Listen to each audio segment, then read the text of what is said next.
Start again, babe. All right, get ready. I'm going to begin again. Sorry. No, that's good. Okay. If you're settling for anything less than what your heart truly desires, you're settling too much. The following is a true story about a little girl who gave up on her dreams and reminded me to go for mine. Okay, imagine this scene. 3rd grade arts and crafts, you're the teacher. You walk around the room and you notice that Sally is crying in the corner. You move over and you bend forward and you say, "Sally, what's the matter? Why are you crying?" She looks up at you, tears streaming down her face, red crayon clutched in her hand, and she wails, "I wanted the green crayon!" You look around the room, you notice the color green is dancing in the hands of kids everywhere.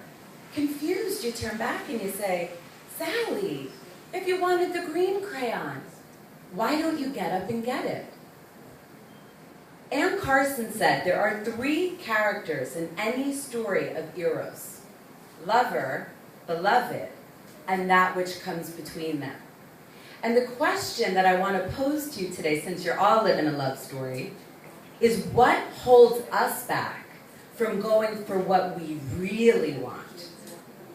Now, when I was in college, I had a dream. I wanted to be a public speaker. And it was like a fiery dream, you know, the kind that you run around, and I told everybody that I knew. And one day I told this story in front of a friend's mom who happened to be a doctor. And I'll never forget the moment that she turned to me and she said, "Vanessa, you can't be a public speaker. You have polyps on your vocal cords. You'll never be able to do it." So my dream deflated. Ever happen to any of you? And imagine what it would be like if someone had said to me, to you, to little Sally, "Okay, you have a dream and you have a challenge. So what steps do you need to take to get there? And what can I do to help?" And we could all use that. But what's most important in this moment is what I did, because I did what so many of you do.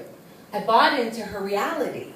I took on her worry, and I let my dream get squashed. So why do we do that? Why is Sally sitting on her butt crying, and why did I give up on my dream? There's an interesting concept called resistance. Author Stephen Pressfield came out with that. And think of it this way. Resistance is a natural force that lives in every single one of you. See, in your heart's desire, there's a transcendent drive.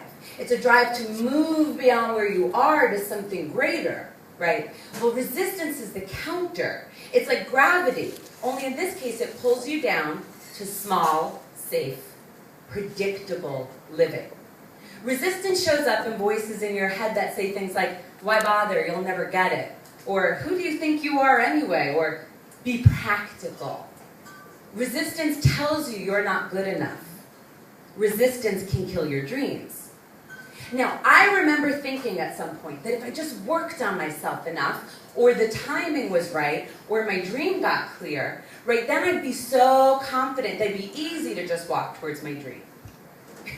And then, of course, nothing changed. Then one day, I was speaking to a role model of mine who was sharing a story about how she had self-doubt. And, it clicked. Resistance is always there. And the people doing amazing things, they're not fearless. They feel it, and they take steps anyway. And that's what I learned, and that's what I want to present to all of you. Fear, check. Breathe, check. That was the important one. Move forward anyway. And if I didn't learn that, I would not be up here today. Because when I got the letter from Ignite, oh my, resistance hit. I even lost my voice like I did in college, I swear. But I'm up here, and I'm living my dream. Because what I learned is I don't get to have a magical, meaningful life without it. I want to feel alive. Now, you can choose adventure or you can choose safety, but you can't choose both, and you should understand the choice you make. With adventure comes promise, possibility, passion, but also risk, and with risk comes fear. In that moment, Sally chose security, and we know the feeling of how she suffered. I choose adventure today. I hope you do too. So the questions I want to leave all of you with are, What is your green crayon? And what, if anything, will you let stand between you and it? Thank you.